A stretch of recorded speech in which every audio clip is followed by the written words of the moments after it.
Samuel was a quiet old janitor working in a big company where no one noticed him. Despite being ignored, Samuel secretly watched and recorded important company meetings. When the company faced corruption and threats from its own leaders, Samuel teamed up with two brave allies, Lisa and Nora, to uncover hidden dangers and protect the company. The trio faced threats from powerful enemies who tried to stop them by any means necessary. Samuel's family was threatened, pushing him to fight even harder to protect everyone he loved. They discovered a hidden base where enemies watched their every move and planned attacks. Samuel confronted Daniel Cross, the man behind many of the threats, in a tense, locked-room battle. Despite the dangers, Samuel and his team exposed the corruption with the help of honest officials and journalists. The corrupt leaders were arrested, and Samuel's courage helped save the company and his family. Samuel was honored by the company and given a leadership role to guide Grayson Tech to a better future. From janitor to hero, Samuel proved that even the smallest voices can change the world. In a tall glass building in the heart of the city, people moved quickly. They wore suits, ties, shiny shoes, and carried files and laptops. This was the head office of Grayson Tech, a billion-dollar company known for its powerful software and cold-hearted board. But there was one man who didn't walk fast. He didn't wear a suit. He didn't carry a laptop. His name was Samuel. Everyone called him Sam the janitor. Samuel was old. His back was slightly bent. His hands were rough from years of hard work.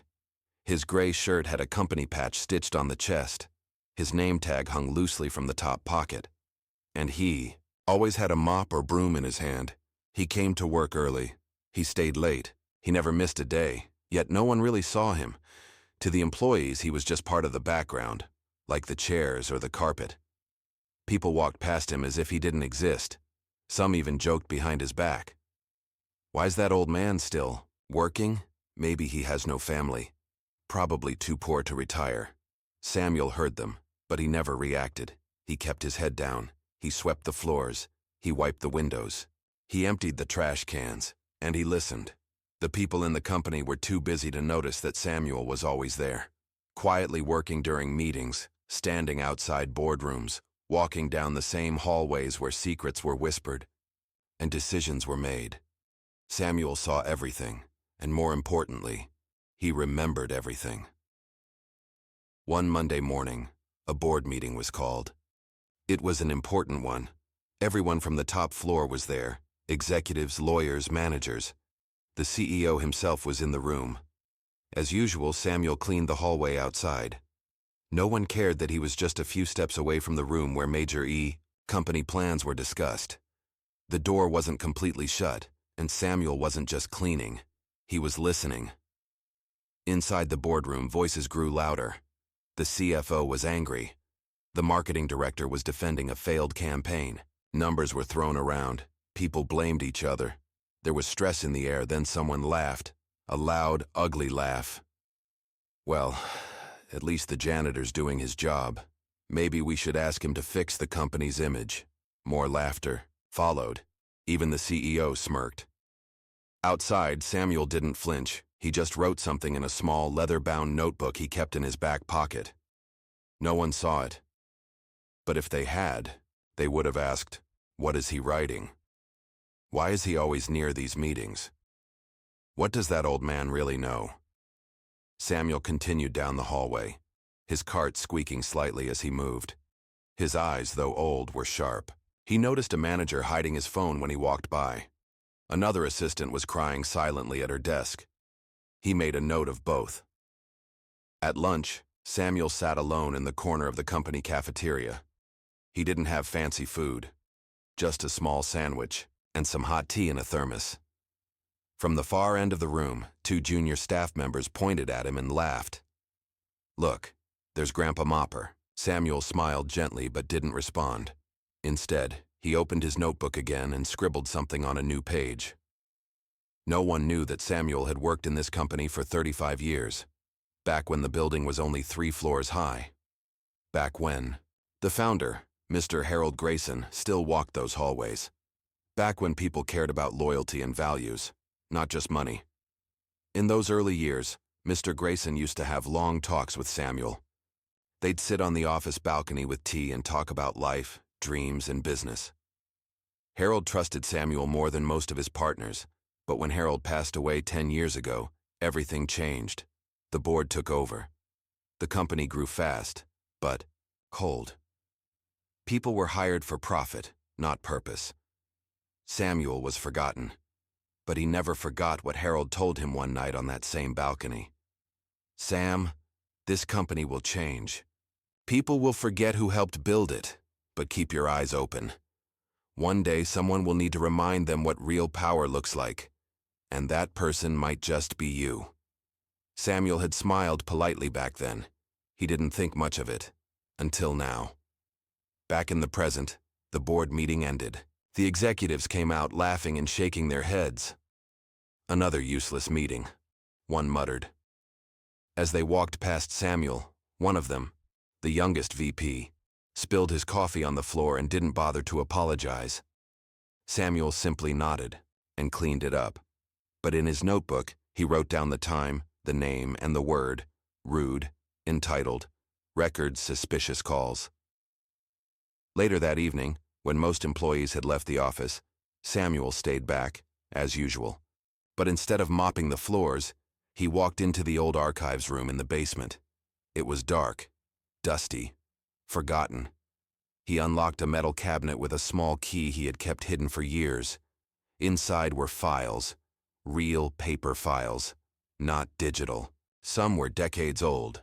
Among them was a yellow envelope marked, "To be used only when the company loses its soul." HG. He pulled it out and sat down slowly on an old wooden chair. The room was silent. The only sound was the soft hum of the building's night generators. He opened the envelope. Inside were signed documents, letters, even a legal declaration, all naming Samuel Benson as someone with shareholder rights held in trust by Mr. Grayson. Samuel read through them carefully. His fingers trembled, not from fear but from purpose. This wasn't the time yet, but it was getting close. He could feel it. Too many lies, too much corruption, too many forgotten truths. Upstairs, lights went off one by one. The building slowly fell into silence. But down in the basement, under flickering lights, the janitor who was ignored by everyone was preparing for something. He wasn't cleaning anymore. He was planning, and no one had the slightest idea. The next morning, sunlight touched the tall windows of Grayson Tech. The lobby was busy again. Phones rang, shoes clicked, lifts opened and closed like clockwork. Samuel, as always, was already there. His uniform was clean, his eyes calm. He was cleaning the floor near the elevators when Lisa, a new intern, noticed something strange. Samuel had a company laptop on the janitor's cart. That was unusual. Janitors weren't allowed company tech. They didn't have login access. Even Lisa didn't have full permissions yet, and she was working under the CEO's assistant. She looked at Samuel and asked softly, "Excuse me, sir, is that your laptop?" Samuel looked up and gave a kind smile. "It was left behind," he said. "I'm just returning it." Lisa nodded, but something about his answer made her pause. Samuel didn't explain more. He slowly walked away, pushing his cart, disappearing into the side hallway near the service lifts. Lisa stood there for a moment, watching him leave. That morning would be the first time she truly noticed the janitor. But it would not be the last. Upstairs, the boardroom on the top floor was full again. 12 people sat around a long table made of polished wood. Large windows gave a view of the entire city. This was where major decisions were made. Deals, partnerships, layoffs. The CEO, Mr. Alan Croft, stood at the head of the table, adjusting his tie. He looked at the screen behind him. Numbers, charts, a slight drop in company stock, not enough to cause panic, but enough to raise questions. One of the board members, a short, sharp-tongued woman named Claire, asked, "Are we losing clients? Or is this just poor marketing again?" People murmured. Another director, Mr. Duncan, cleared his throat. "Marketing is not the problem. Customer complaints have increased. Support teams are overwhelmed." The CFO, Brian, rolled his eyes. "It's because we're cutting low-level staff, saving money, Those positions were useless anyway. Silence followed. Then Brian laughed, breaking the tension. I mean, come on. Do we really need 5 janitors? Just keep the old one. What's his name? Samuel? Some chuckled. Yeah, someone added. The old man with the notebook. Maybe. He should join our meetings. Looks like he has more notes than the rest of us. Laughter grew louder. Even the CEO smiled. The joke traveled quickly across the room. They were laughing at the janitor. What no one realized was that the hallway door hadn't fully closed, and just outside it, Samuel stood, quiet, still, listening. He was holding a small trash bag from the hallway bin. But he wasn't there for trash. He had heard everything. He didn't frown. He didn't blink. He just stood there for a moment longer. Then he turned around, walked away, and disappeared into the back stairwell, without making a sound. Later that day, in the quiet of the basement archives, Samuel sat at a small desk with his notebook open. He carefully added a few more lines under a name. Brian M. CFO mocked boardroom staff, cut junior workers, spoke about Samuel in board meeting, laughed during financial review, signed off on suspicious fund transfer, March. He underlined the last point twice. Then he reached into the drawer and pulled out a second notebook, this one older, thicker. With yellow pages, it was filled with years of notes. Samuel flipped through it slowly. He had written everything from the last 10 years. Names, patterns, mistakes, secrets, conversations they thought no one heard. He didn't have a fancy title. He didn't sit at the table. But Samuel knew more about the company than anyone else. That evening, Lisa was walking past the supply room when she saw Samuel again. This time, he was sitting on a stool, looking at some papers. Curious, she peeked through the half-open door. He wasn't reading cleaning checklists. He was reviewing old budget reports and printing logs. He had highlighted several entries in red ink. Lisa hesitated, then gently knocked. Samuel turned his head slightly. "Oh, you again?" he said kindly. Lisa smiled nervously. "Sorry to bother you. I just noticed you were looking at some reports. I'm in finance, so I was curious." Samuel paused for a moment. Then he folded the paper and said, "Curiosity is good, but in this place, it can also be dangerous." Lisa didn't understand what he meant. She tilted her head. "Sorry?" Samuel stood up. He handed her a sealed envelope. "If anything happens to me," he said quietly, "give this to the news. Not the police, not the HR team. Only the news." Lisa was confused. She looked down at the envelope. It was light, thin, unmarked. When she looked up again, Samuel was gone. Back in the boardroom, the CEO was in his office now, drinking scotch with the blinds drawn. He didn't like the numbers he saw. He didn't like the pressure from investors. And most of all, he didn't like how many people were watching him lately. He pulled up an internal report on his computer. There was a list of employee logs. Someone had accessed Level 3 confidential files only executives could see. He zoomed in. Accessed. From supply room printer. Time 12:13 p.m. His eyes narrowed. Who the hell? He picked up the phone and called security. "Check printer logs near the janitor's area. I want to know who's been digging around." Meanwhile, Samuel had returned to the basement. The building was almost empty. Only a few lights were still on. In the quiet of the archive room, he pulled out a folder labeled Founders Files Restricted. Inside was an old letter with the company seal. It was from Mr. Harold Grayson, the original founder.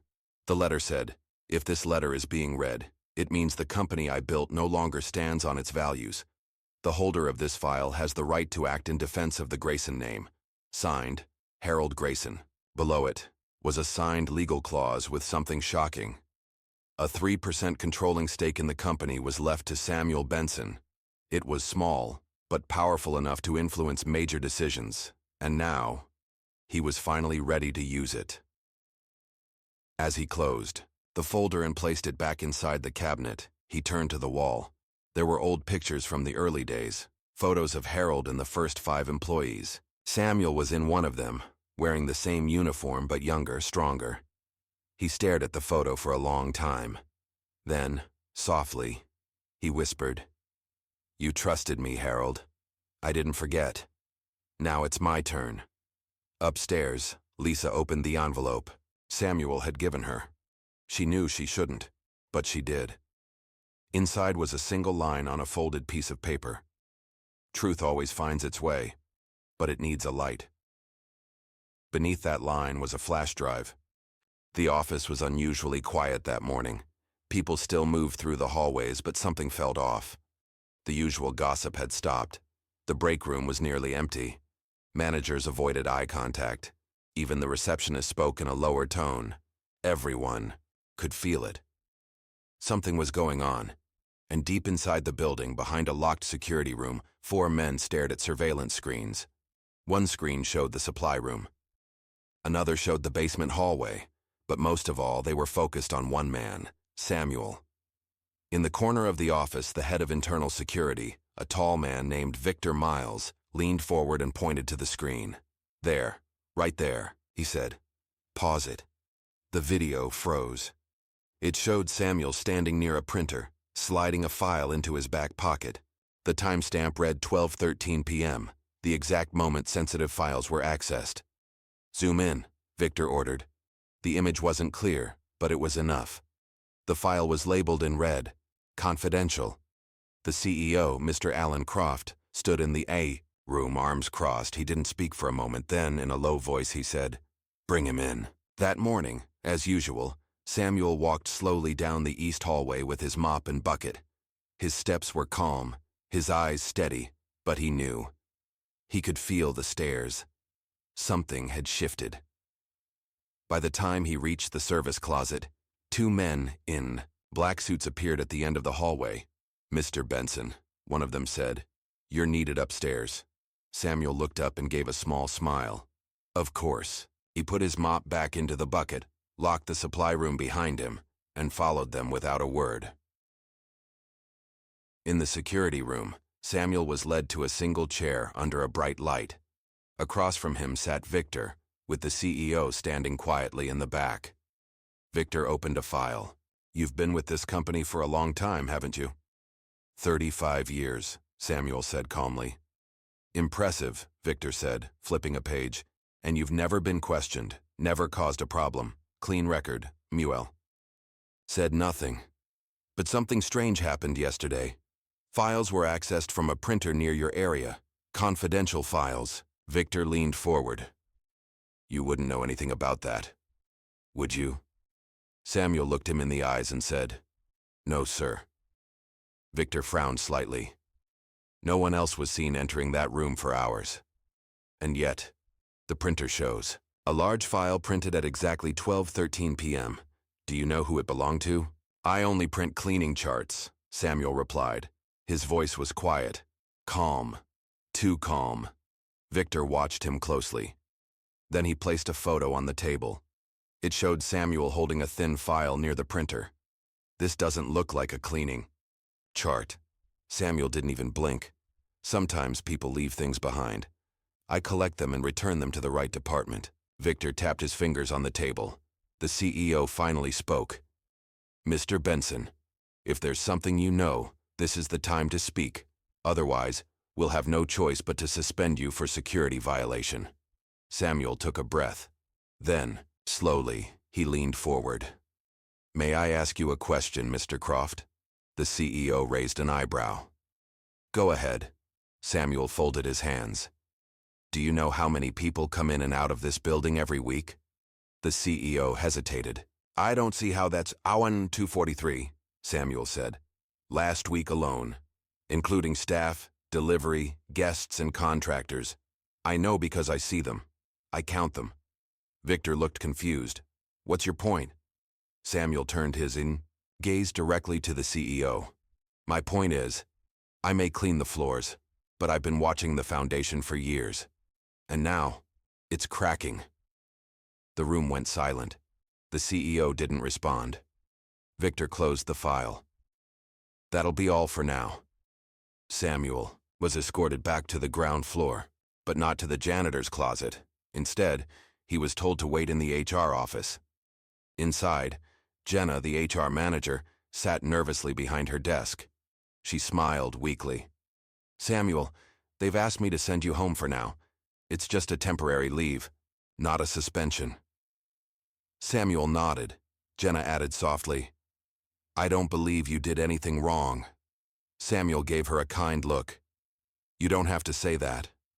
I understand." Then he stood, picked up his small lunchbox from the corner, and left the building.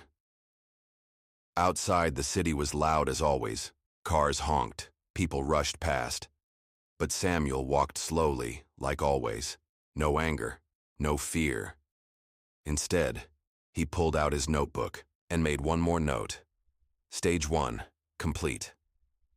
That afternoon, inside the company building, chaos was quietly spreading. The IT department noticed something strange. Someone had created duplicate admin passwords last week, giving silent access to several folders, including HR records, financial statements, and old email logs. The problem was, those passwords were created using the CEO's own ID. He denied it, of course, but the system didn't lie, and someone had screenshots. Back at her apartment, Lisa sat on her bed, holding the flash drive Samuel gave her. She hadn't told anyone. Not her roommate. Not her boss. Not even her friend in IT. She plugged it into her personal laptop and waited. A folder popped up. Grace and Truth. Read me. Inside were dozens of files. Internal corruption reports, whistleblower complaints, secret salary raises for executives, layoff plans designed to trigger stock drops for buybacks. Lisa gasped. This wasn't just company gossip. This was fraud, and Samuel had known it all along. Suddenly, her phone buzzed. It was a message from an unknown number. "They will come looking. Be ready." Lisa's hands shook. The next day, back at the office, everyone was talking. "Did you hear? The janitor got questioned by security. I heard they found something in his cart." No, I think he quit. Maybe retired. But no one really knew. And the only person who stayed silent was the one who saw him most. Lisa. Inside the CEO's office, Alan Croft was furious. There's no way he could have known all this. "He's just a janitor." Victor nodded. "We're looking into it, but the files were accessed. The proof is real. If this goes public, we're in trouble." Croft slammed his fist on the table. "He's up to something. I want eyes on him. I don't care how old he is. Find out where he goes, who he talks to." Victor stood, already on it. But what no one knew was that Samuel was already preparing for the final phase. He was no longer just the janitor. He was the only person left who remembered what the company was meant to be, and he wasn't going to let it die in silence. It was just after sunrise when Jared Collins, head of the CEO's private investigation team, received the order. "Follow him." Discreetly, the CEO said over the phone. "I want to know where he goes, who he talks to, and what he's planning." Jared had followed dangerous men before, fraudsters, hackers, even a former partner who tried to run off with millions. But this time, he was told to follow a janitor. He almost laughed, but he didn't. Because Mr. Alan Croft never made a request without reason. If he was worried, something was wrong, and if Samuel Benson really had something to hide, Jared would find it. At exactly 7:43 a.m., Samuel left his small apartment in the older part of the city. He wore the same dark blue uniform, carried the same lunchbox. He didn't take the bus. He walked. Not quickly, not slowly, just the same steady steps as always. Jared, wearing a gray hoodie and carrying a coffee, followed from across the street. Samuel moved through narrow alleyways, past shops just opening for the day. At first, Jared thought maybe he was going to a new cleaning job, but then Samuel stopped. He stood in front of a rundown storage facility. Jared raised his eyebrows. The place looked abandoned. Rusty gates, cracked windows, faded sign that said, "Lock and load storage, since 1985. Samuel pulled out a key from around his neck, looked left and right, then unlocked Unit 14B. He stepped inside and closed the door behind him. Jared waited 5 minutes. Then, there was still no sign of movement. He crossed the street casually, pretending to check his phone, and slowly made his way past the storage units. As he passed 14B, he bent down and acted like he was tying his shoe. He leaned closer. From inside, he heard something. Typing. Inside that dark storage unit, Samuel sat, at an old desk surrounded by files, boxes, and a single glowing laptop. Stacks of papers lined the walls. Old company records, emails, signed agreements, pictures of board members. One wall had photos with red strings connecting them, just like a detective case board. In the center was a picture of Harold Grayson, the original founder, and above it, in thick black marker, 3 words: "Return what's right." Samuel pulled out another folder. Inside it were printed screenshots from the company server, emails between Alan Croft and Brian, the CFO. Subjects like, "Push the layoffs before Q3 report," "Sell early, buy back after crash," "Don't let support team talk to press," he twice. Placed the folder in a large envelope labeled, "To Global Financial Watch." He wasn't just watching anymore. He was preparing to expose everything. Outside, Jared was getting nervous. No movement. No sounds now. He pulled out his earpiece and called Victor, head of security. "He's in a storage unit. Lot of paper. Files. Might be building a case." Victor's voice came through clear. "Stay on him. Do not confront him. Just track where he goes next." "Copy," Jared said. But inside, his gut was twisting. This wasn't just a janitor with a grudge. This man was smart, and he was planning something big. Back at Grayson Tech, Lisa sat in a quiet corner of the break room, staring at the flash drive. Again. She hadn't slept properly in 2 nights. The files inside were too big to ignore. Every time she looked at them, one question kept hitting her. Why would a janitor collect this? Why risk everything? Then it hit her. He wasn't collecting. He was protecting. He had seen something years ago and waited for the right time to strike. Her phone buzzed. A new message. "Do not trust internal email. Use personal only." Sue. She quickly opened her laptop and began copying the drive to a new cloud folder, one that wasn't linked to the company, just in case, because something told her the storm was coming. At the same time, the CEO, Alan Croft, sat in his private office looking over a file marked Emergency Protocol. Inside were plans in case of leaks, legal teams to silence whistleblowers, quiet settlements, public statements blaming internal mismanagement, but none of it would work if someone already had the original records. Croft clenched his jaw. He opened his drawer. Inside was a signed termination letter addressed to Samuel Benson. He grabbed a pen. But just before he signed, a knock came on his door. It was Victor. "We've got a bigger problem," he said. Croft frowned. "What now?" Victor handed him a printed email. It had been sent to every board member. Subject line: "Grayson files. Read before it's too late." Inside, screenshots, whistleblower complaints, old audit files. "Where did this come from?" Croft asked. Victor shook his head. "No clue, but it came from an external email. No trace inside our servers." Croft stared at the page. "Benson," he whispered. Meanwhile, Samuel exited the storage unit and walked to a quiet cafe 2 blocks away.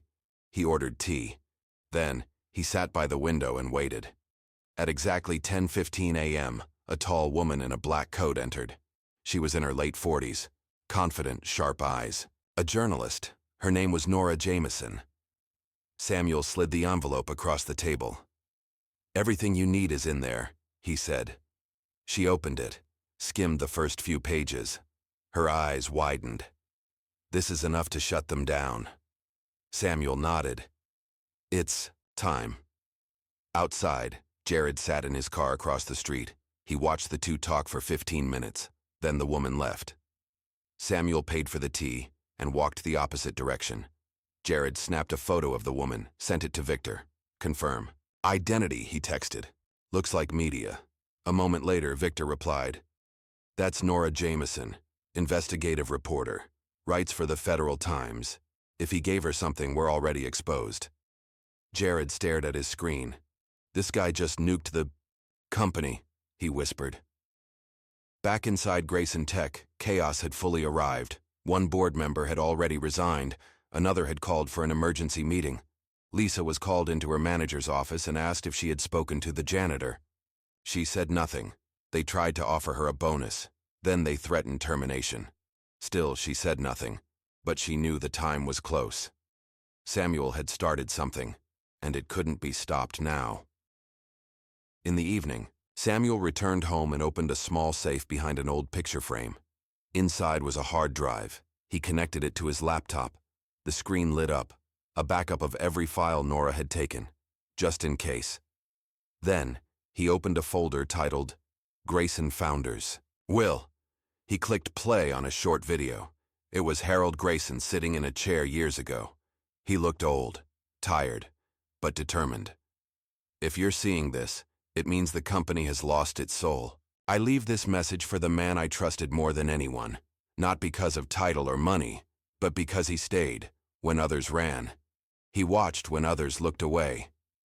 Samuel, it's your turn now. Save what's left. Samuel stared at the screen, then closed the laptop. Rain fell softly that morning. Grayson Tech's tall glass building stood cold and quiet. But inside, it was anything but calm. Board members were arriving early, faces tight with worry.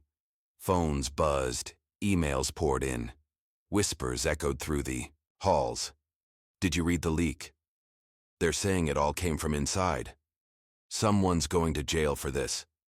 At the top floor, in the boardroom, CEO Alan Croft stood near the window, arms crossed. He was watching the parking lot below, waiting. Behind him, the board chairman, Elliot Granger, laid out documents on the table. You understand what this means? Elliot said coldly. We're being investigated by the Federal Trade Commission, by the Internal Revenue Service, and the media. They're circling like vultures. Croft turned slowly. I didn't leak anything. No, Elliot said. But someone from your office did. He slid a copy of the front page across the table. The janitor's files. A secret look inside. Grayson Tech's Corruption. By Nora Jameson. The Federal Times. Croft's hands trembled as he gripped the paper. How did he have all of this? At that very moment, across town, Nora Jameson was already receiving death threats. Anonymous messages. Blocked calls. Shut it down, or you'll regret it. You think you're saving the world? You're burning it. But she wasn't afraid. Not this time, because she had backup from someone who had been quiet for too long, someone who had watched everything. Back at Grayson Tech, security cameras buzzed as a man stepped through the front door, wearing a dark trench coat, a black cap, carrying only a folder. He walked past reception, past elevators, straight to the security checkpoint. The guards looked up, then stood. Mr. Benson? He nodded once. I'm here to see the board. In the boardroom, the mood shifted instantly. When Samuel entered, he didn't knock. He didn't wait to be invited. He simply walked in, as if he belonged there. Because in truth, he did. The board fell silent. Croft's eyes went wide. How dare you? But Samuel calmly pulled out a chair, sat down, placed the folder on the table, and opened it. Inside, signed documents, whistleblower testimonies, timelines, email logs, even private security reports. No one spoke. No one could, because what they were seeing was undeniable. Truth. Samuel looked around the room slowly. You've all seen the article, he said. But what you haven't seen is what comes next. He slid another document forward. It was a signed statement from Harold Grayson's estate, granting Samuel Benson temporary authority in case of executive collapse due to ethical failure. Croft stood up violently. This is fake. It means nothing. Elliot Granger picked up the paper, read it, read it again. His face turned pale. It's legal, he whispered. Croft's voice rose. He's a janitor. Samuel looked at him, quiet, calm. No, he said. I was a janitor. But before that, I was Harold Grayson's eyes and ears, his confidant, his cleaner, and his shield. Outside, the boardroom, employees began to gather. Word was spreading. Samuel's in the boardroom. What's going on? He just walked in like a boss. Lisa stood by the elevator clutching her phone. She had just received a message.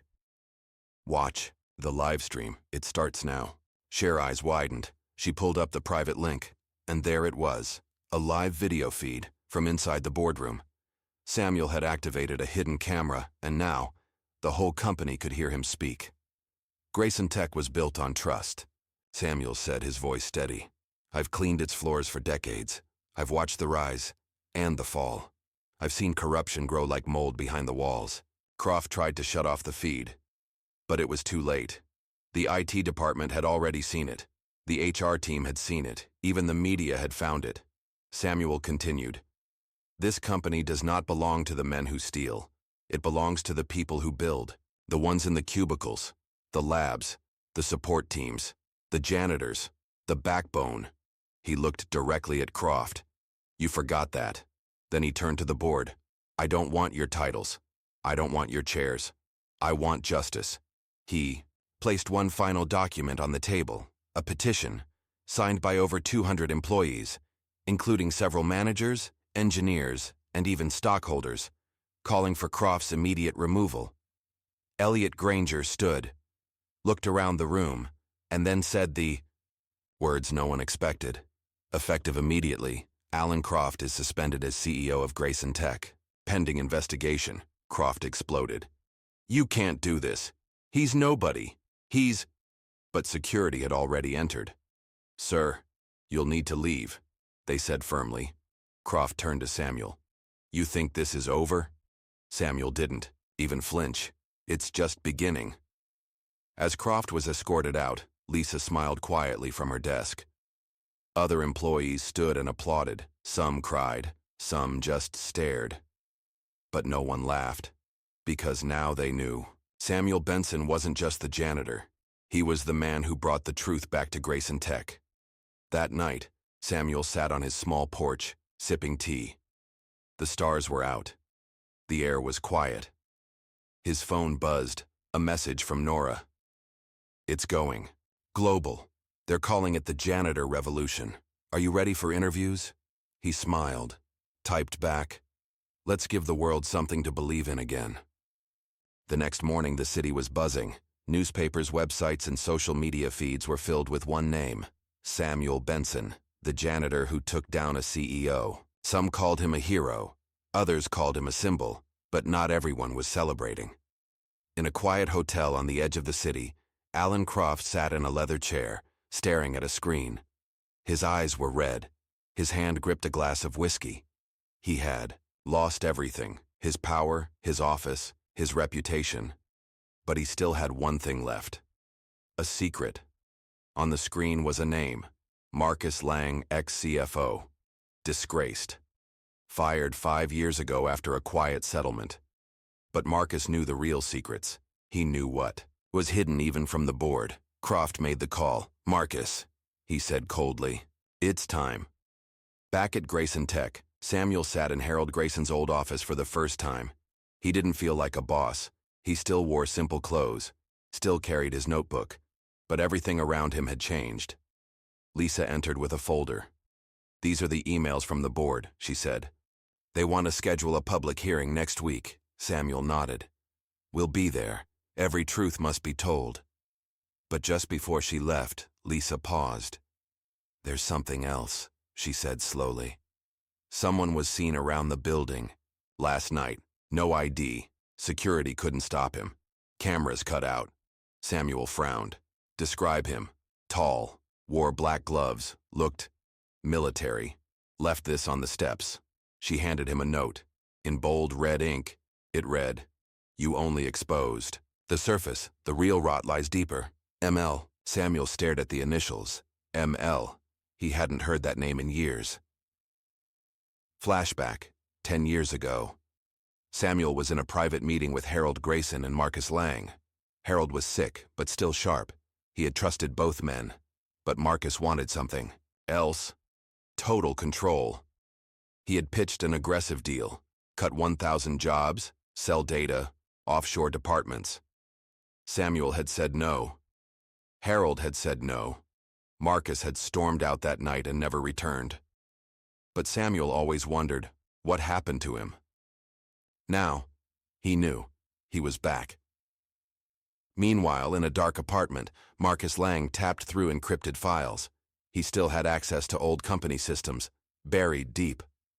What Samuel didn't know was that his name was on one of the files, labeled classified. Eyes only. Inside, an agreement, a secret fund, a hidden payment, signed by Harold Grayson. It was meant for Samuel, but it had never been delivered, because Marcus had stolen it. And if Samuel ever found out, the entire story would change. The same time, Nora Jameson received a surprise message from an unknown contact. Don't trust the files you got. You're being watched. They want to control the story. She blinked. Was this real? She forwarded it to Samuel. His reply came minutes later. Meet me tonight, alone. Bring every document, no backups. That evening, they met at the old storage unit. Nora looked shaken. They're trying to erase parts of your story, she said. I've had 3 hackers try to delete my article. Someone is still in the system. Samuel pulled out his own backup drive. I know who it is, he said. Marcus Lang, the man behind the curtain. She looked stunned. I thought he disappeared. So did I. He opened the laptop and played an old audio file, one Harold had secretly recorded years ago. Marcus's voice was clear. We don't need honest workers, Harold. We need profits. Let them clean floors. They don't matter. Samuel sat back. Thicky. Always thought we weren't watching, but I was, every day. Nora nodded. We need to take this public, she said. Everything, not just Croft. Marcus too. But Samuel looked tired. He rubbed his face slowly. There's one more thing I haven't told you, he said softly. Nora leaned forward. I found something in Harold's vault. A document, with my name on it. He pulled out a sealed envelope. It was old. Yellow with age. Nora's eyes widened as he opened it. Inside, a letter from Harold Grayson. Samuel, if something happens to me, I want you to know the truth. You are not just my janitor. You are my silent partner. 10% of Grayson Tech's shares are in a trust, under your name. Use them when the company loses its way. Fix what we started. Samuel's hands trembled. He looked at Nora. I'm not just the man who cleaned the floors. I'm a part of the foundation. The next morning, Grayson Tech's stock news exploded. Secret shareholder emerges. The janitor owns 10% of Grayson Tech. Who really built this company? Inside the boardroom, panic spread. Some supported Samuel, some feared him, but none could stop what was coming, because now he had the voice, the power, and the people. But in a shadowed hotel room, Marcus Lang closed his laptop and whispered, You played your hand, Samuel. Let's see what happens when I play mine. He smiled and pressed send. An email went to every board member, Nora, the news outlets. Subject: The janitor's dirty secret. You didn't hear everything. Boom. That's how it felt, like an explosion, loud, shocking, and unstoppable. The email from Marcus Lang had hit the entire company like a storm. Subject line: The janitor's dirty secret. You didn't hear everything. Inside the email were 2 files and 1 photo. File 1, an old incident report from 20 years ago. File 2, a recorded security video, grainy but clear. The photo: Samuel, standing over a broken laptop holding a hammer. In the boardroom, the directors stared at the screen. The headline on their internal chat read, Was Samuel Benson involved in corporate sabotage? Lisa rushed into Samuel's office. Sir, you need to see this. Samuel looked up from his notebook. Calm, tired. He clicked the file, and then saw it, a report from 2005. It described an incident where an internal whistleblower's evidence was destroyed, and a janitor was found at the scene. No charges were filed, but the implication was clear. What if it was him? What if he's always been playing both sides? Online, social media turned fast. Posts went viral. Is the janitor actually a master manipulator? Hero or liar? New evidence against Samuel Benson. Cancel Samuel started trending. Meanwhile, in his hotel room, Marcus Lang smiled coldly. He lit a cigar. Let's see how long your little hero act lasts now. But what Marcus didn't know was that Samuel knew this day would come. That night Samuel met Nora Jameson at her apartment. She was pale, shocked. "Tell me this isn't true," she said. "You told me everything." Samuel sat down quietly. He pulled out the same old notebook he always carried and turned to a page. The date, June 17th, 2005. He handed it to her, written in Samuel's handwriting. "Harold asked me to protect the server room. Someone tried to plant fake files. I caught him, Lang's assistant. I smashed the laptop so the virus wouldn't spread. Harold told me never to speak of it again." Nora blinked. "That report, it's missing that part." Samuel nodded. "Marcus edited the report. He made it look like I destroyed truth, but I was protecting it." She stood up. "Then why didn't you say anything back then?" Samuel looked tired. "Because Harold feared the board would turn on him. We had no proof, so I stayed silent, like I always did." The next morning, Samuel walked into the boardroom. The air was heavy. Some board members wouldn't even look at him. Others whispered behind their hands. Elliot Granger spoke first. "Samuel, this report, the photo, the hammer. You need to explain." Samuel stood tall. He looked them all in the eye. "I have no shame in what I did." Gasps echoed. "I destroyed that laptop because it was meant to destroy the company. Marcus's man tried to upload a virus. I stopped it." He paused. "Harold backed me. He never filed a complaint. But Marcus did, secretly, after he was fired." Elliot narrowed his eyes. "You're saying Harold knew everything?" Samuel nodded. "And Harold left proof." He pulled out another envelope from Harold's vault. Inside, a signed letter and camera stills from that night. The real intruder, Marcus's assistant, time-stamped, dated, sealed. The board fell silent. One member muttered, "My God, we nearly turned on him." Samuel looked around. This is how people lose faith. Not by lies, but by silence. He paused, then added, "I stayed silent for Harold, but I won't stay silent anymore. This company will never again be ruled by fear or secrets." As he walked out, Lisa handed him a message. From an unknown number. "You win the board, but I still control the past. Let's see how you handle what's coming next." ML Samuel folded the paper and put it in his pocket. He was ready. That night he sat with Nora and Lisa in a small diner. "Marcus is scared," Nora said. "He's trying to smear you before you find the last piece." Samuel stared at his coffee. "There's something deeper," he said. "Harold left one more file, a final truth." Lisa leaned forward. "You think it's still out there?" "I don't think," Samuel said softly. "I know." Suddenly Nora's phone buzzed, an anonymous message, one sentence. "Check storage. Unit number 7. The truth Harold buried is waiting." Samuel looked at them both. "It's time." He stood up, put on his old jacket, and walked out into the night. The night was cold and dark. Samuel walked through quiet streets, his breath visible in the chilly air.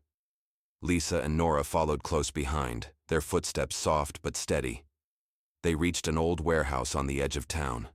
The door was rusty, the lock broken. This was storage unit number 7. Samuel pulled out a small flashlight from his pocket. The beam cut through dust and shadows as they stepped inside. Boxes were stacked high. Old company files, broken equipment, forgotten memories. Samuel scanned the labels, then he spotted it, a plain brown folder sealed with a red stamp. It read, "Confidential, to be opened by Samuel Benson only." His hands trembled slightly as he broke the seal. Inside were papers, thousands of words written by Harold Grayson himself. A letter, detailed notes and photos. Nora shone her phone's light to read. "Samuel, if you are reading this, it means the fight is far from over. There are people within this company who will stop at nothing to protect their secrets. Marcus Lang is only a part of the problem. Trust no one. Find the hidden ledger. It holds the key to everything. Samuel's eyes widened. The ledger, he whispered. Lisa asked, "What ledger?" Samuel shook his head. It was a secret financial record, hidden away by Harold to protect the company's true wealth. Nora nodded slowly. "We need to find it before Marcus does." Suddenly, the old warehouse door creaked. They froze. Footsteps echoed. A shadow moved near the entrance. "Who's there?" Samuel called out. No answer. The footsteps got closer. Lisa grabbed Samuel's arm. "Someone's watching us." Samuel's heart raced. They turned off the flashlight, held their breath. A figure stepped into the faint moonlight. It was a man, wearing a black jacket, his face hidden in the shadows. Samuel's voice was steady but firm. "Show yourself." The casa man smiled faintly. "You're getting too close, Samuel." Samuel stepped forward. "Why are you following me?" The man's voice was low. "Because some truths are dangerous, and not everyone wants them to come out." He pulled out a small device. Samuel's eyes narrowed. "Leave now, or this ends badly." But the man only laughed. Then, without warning, he turned and ran into the darkness. Samuel didn't chase him. Instead, he looked at Lisa and Nora. "We have to move faster." Lisa nodded. "We'll find that ledger before it's too late." As they left the warehouse, Samuel's mind raced. The fight for Grayson Tech was no longer just about power. It was about survival. And the deeper the truth went, the darker the shadows became. The morning sun barely peeked over the city skyline when Samuel, Lisa, and Nora gathered at a small cafe. Their faces were tired, but determined. Samuel held the confidential folder tight. "We don't have much time," he said quietly. "Marcus won't wait. He'll try to find the ledger before we do." Nora tapped her phone. "I checked the company's old files. The ledger was hidden in a place no one thought to look. The basement of the original Grayson Tech building." Lisa frowned. "That building has been empty for years. It's locked up tight." Samuel nodded. "That's why it's perfect." They arrived at the old building by noon. The gates were rusty and covered with thick vines. Samuel pushed the door. It creaked open. Inside was dark and cold. The air smelled like dust and old paper. They used flashlights to search the basement. Boxes were stacked everywhere. Old files, broken machines, dusty computers. After hours of searching, Nora shouted, "I found something." She pulled out a heavy, leather-bound book, the ledger. Samuel opened it carefully. Pages filled with names, dates, and numbers. It revealed secret transactions. Money moved in and out of Grayson Tech, far more than anyone had ever known. Suddenly, a noise behind them, footsteps, heavy and fast. "Marcus," Lisa whispered. Samuel closed the ledger quickly. "Hide," he ordered. They ducked behind boxes as the door burst open. Marcus Lang stood there furious. "You think you can steal from me?" He moved closer, eyes burning. Samuel stepped forward. "This company belongs to all of us, not just you." Marcus laughed. "Then let's see who wins." The tension was thick. Marcus lunged for the ledger. Samuel grabbed it first. A struggle. But Samuel was stronger. He pushed Marcus back. Marcus stumbled but didn't give up. Suddenly, sirens wailed outside. Police. Cars surrounded the building. Marcus froze. He knew the fight was over. Samuel smiled. The truth will always come out. The courtroom was packed. Reporters, company employees, and curious onlookers filled every seat. Samuel sat quietly, holding the leather-bound ledger close. This was the moment. The judge called the session to order. Marcus Lang sat across the room, his face pale and tight. Samuel stood. He opened the ledger. Page by page, he showed the secret transactions. Money moved to hidden accounts, bribes to powerful people, payments to silence whistleblowers. Gasps filled the room. No one could deny the proof. After hours of testimony, Samuel spoke to the press. Grayson Tech was nearly destroyed by greed and lies, but now, the truth is clear. Lisa and Nora stood beside him. Nora smiled. Thanks to Samuel, The company can finally change. Back at the office, the boardroom felt different. The executives who once ignored Samuel now listened carefully. Samuel looked out the window. The city was waking up. He felt hope, but deep inside, he knew this was just the beginning. Suddenly, his phone buzzed. A message appeared. "You've won this battle, but the war is far from over." Unknown. Samuel clenched his fist. He was ready. After the courtroom victory, Samuel thought the hardest part was over, but he was wrong. Days later, strange things began happening. Emails with threats, anonymous calls, and one night, the lights in his apartment flickered, then went out. Lisa and Nora met with Samuel at the office. "We can't ignore this," Lisa said. "Someone powerful doesn't want you to succeed." Samuel nodded. He was tired but determined. "We need to be careful. This fight isn't just about the company anymore." Meanwhile, in a dark room far away, a figure watched multiple screens. On one screen, news of Samuel's victory. On another, plans to ruin him.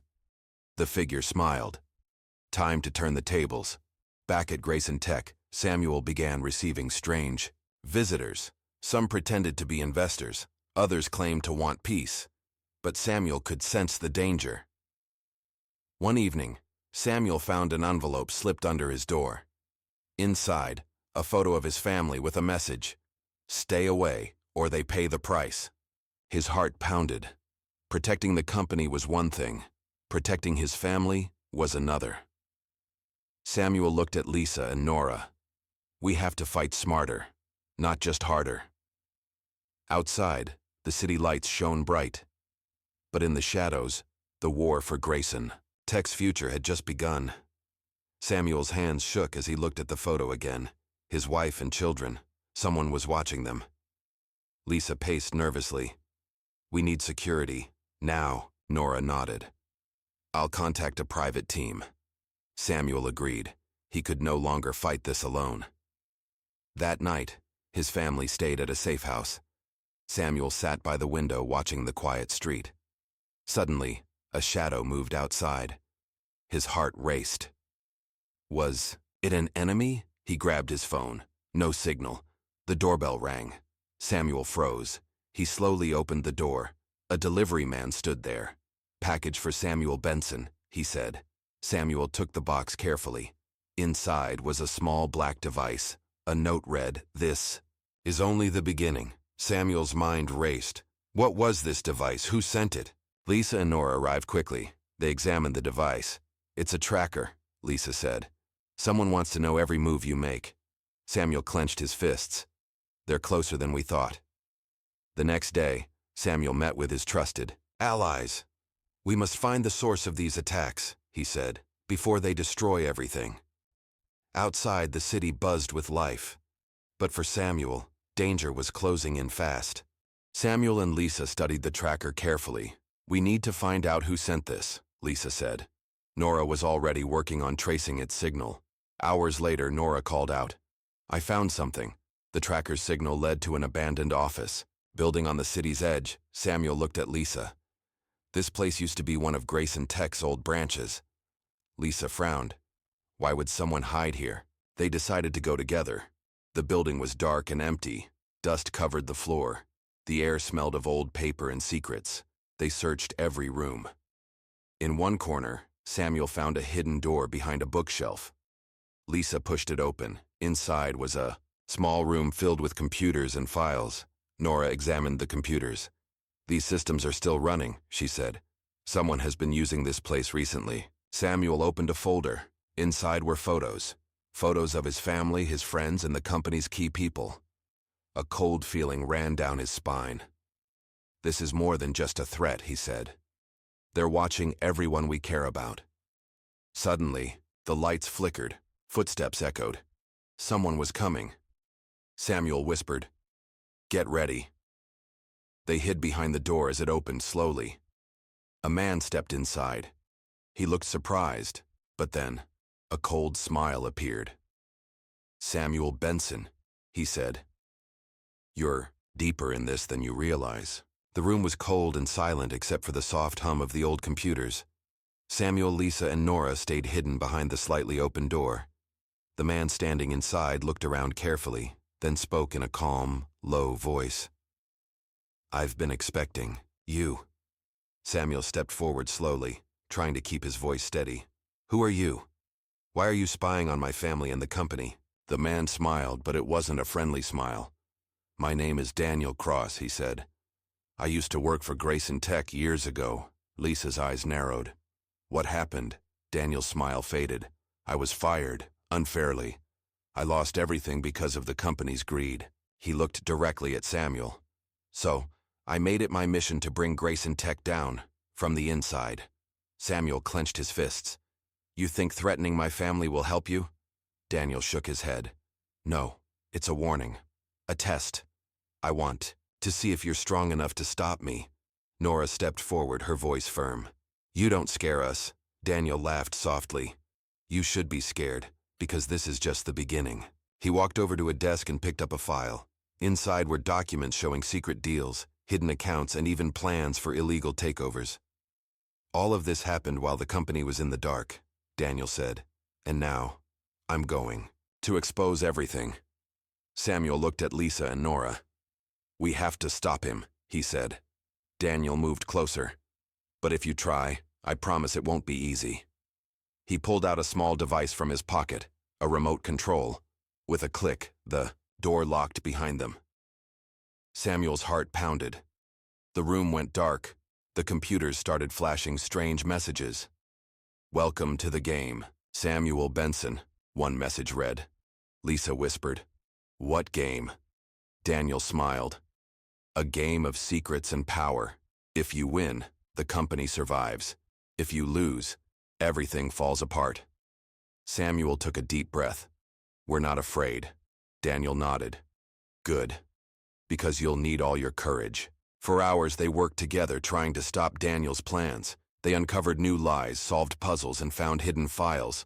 Finally, the door unlocked. Daniel stepped back. "This isn't over," he said.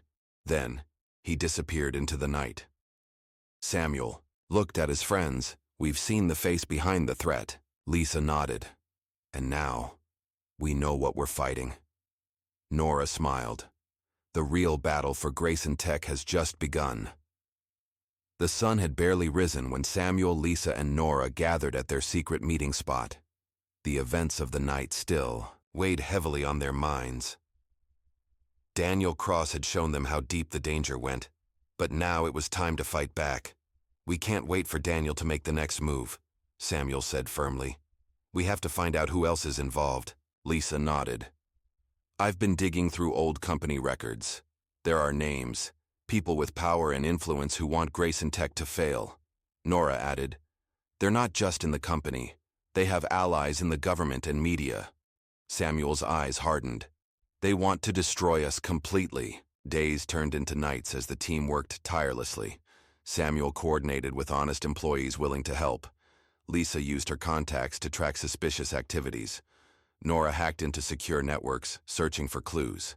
Every discovery brought new threats.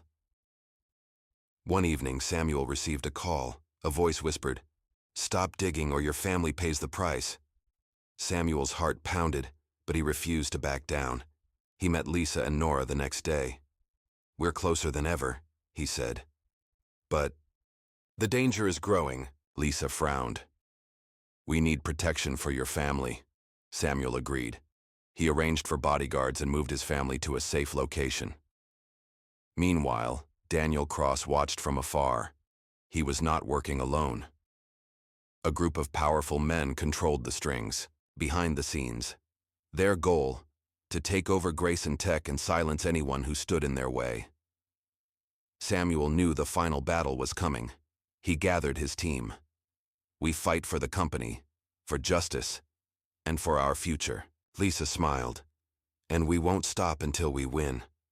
Nora nodded. "No matter what happens." The city lights flickered as night fell. The war for Grayson Tech was about to reach its peak. The city was tense. News of Grayson Tech's secrets had spread everywhere. The powerful men behind the company's downfall were watching carefully. Samuel knew this was the moment to act.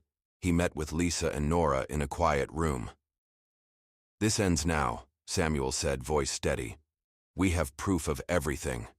Illegal. Deals, corruption, and the people behind it." Lisa held a folder thick with documents. Nora added, "We've shared the evidence with honest officials and journalists." Outside, the storm began. Rain poured down as if the sky itself was part of the battle. Samuel, Lisa, and Nora prepared for the final confrontation. Suddenly, the door burst open. Daniel Cross appeared, but this time, he looked different. No longer the angry man from before. He spoke calmly. "You did well, Samuel." Samuel frowned. "Why are you here?" Daniel sighed. "I was just a pawn, like you. The real enemies are still out there." At that moment, a group of men entered the room. They were the powerful ones. Board members, corrupt politicians, and businessmen. They wanted to silence Samuel once and for all. Samuel stood tall. "You can't hide anymore." He pressed a button on his phone. Instantly, the room's screens lit up with live footage, proof of their crimes. The corrupt men froze. Police sirens echoed in the distance. The authorities had arrived, acting on the evidence Samuel shared. A fierce struggle began, but Samuel and his team were ready. They fought for the truth, for justice, for the future of Grayson Tech. Hours later, the battle was over. The corrupt leaders were arrested. Daniel looked at Samuel, nodding with respect. Samuel returned to his family. They embraced, safe and hopeful. The company began to change. New leaders took charge, honest and strong. Samuel was offered a position on the board. He accepted, knowing the responsibility was great. Months passed. Grayson Tech grew stronger. Samuel's quiet strength had saved the company. He sat in his new office, looking out at the city. The janitor who everyone ignored had become the man who saved it all. Samuel smiled softly. "The truth will always win," he thought. And sometimes, the smallest voices make the biggest difference.